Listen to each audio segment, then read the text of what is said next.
Welcome to English Parts of Speech. Hi, I'm your tutor Virginia, and this is Unit 1, Section 2 on verbs. As always, we first want to define verbs. Every sentence has a verb. The verb's role is to describe an action. The verb's role is also to establish tense, as in present tense, past tense, and future tense. In present tense, I could say, I walk to school. In past tense, I would say, I walked to school. And in future tense, I'd say, I will walk to school. Let's break it down a little further. There are two general types of verbs in English, regular verbs and irregular verbs. Regular verbs change forms in their past tense and past participle forms.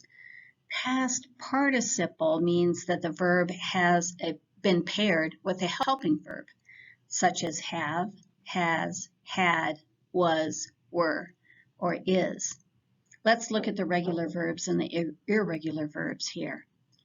Open becomes opened for past tense and had opened in its past participle form. Start becomes started or were started. Type becomes typed or was typed. Smoke becomes smoked in past tense, the past participle have smoked. And collect becomes collected or as collected. Irregular verbs are go, went, gone, feel, felt, felt, dig, dug, and dug, show, showed, and shown, and fly, flew, and flown. Here is a complete sentence. He climbed the fence. Which word in the sentence shows action? Did you point out the word climbed? If so, you are correct. So here's an exercise. You can pause the screen and write a complete sentence that has an action verb in it. Remember that a complete sentence, also called an independent clause, contains these three important things.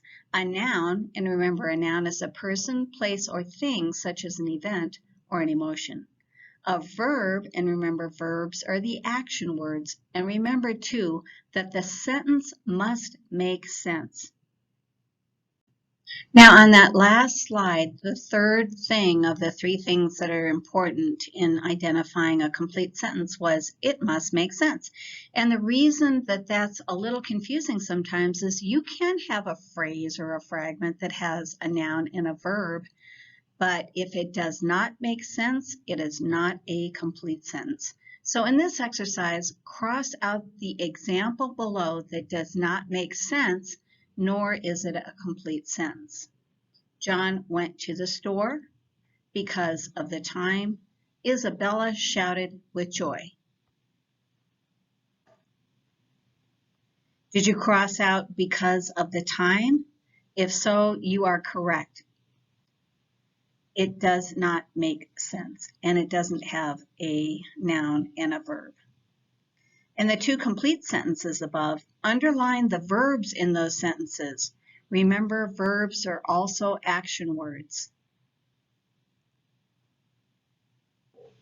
Did you underline went in the first one and shouted in the third one? If so, then you have adequately and correctly identified the verbs in these sentences. Good job. Another important form in the English language is called the to be verb. To be verbs can be used alone, or they can be used with other forms of other verbs to change their time or their tense, or voice, active to passive. The forms of the verbs are as follows. Present, am, is, are. Past, was, were. Future, will be. Present perfect, have been or has been. Past perfect, had been. And future perfect, will have been. Now let's look at these examples of sentences containing to be verbs. I am a pet owner, present. I was a pet owner yesterday, past. I will be a pet owner tomorrow, future. I have been a pet owner for a long time, present perfect. I had been a pet owner for many years when my kids were young, past perfect. I will have been a pet owner a long time before I retire, future perfect. So you want to note the word perfect just refers to the form being used, and in this case the form is present, past, future, present perfect, past perfect, and future perfect. Okay, so up till this point, we've been telling you that verbs generally are action words, right? But I have another set of verbs that are no action verbs, and these are no action to be verbs, which serve to connect or bridge the first part of a sentence with the last part of the sentence. No action to be verbs include is and are. So above here, you'll see that I have sentences on the right with little equal signs in them. I made those equal signs to look like a bridge, bridging the first part of the sentence with the last part of the sentence. So the sentences are, my sister is a hairdresser. I am a teacher. My sons are not students anymore. Boys are noisy. The weather is beautiful today, and my neighbors are nice people. So in this example, is, am, are not, are, is, and are no action to be verbs that connect or bridge the first part of the sentence with the last part of the sentence. The purpose of the to be verbs in the sentences below is to show tense, which in this case means time, and that's the reason I put the clock on your screen there. So here are the sentences. I am writing the sentence right now. My students are listening to me more. My son was cutting the grass last night.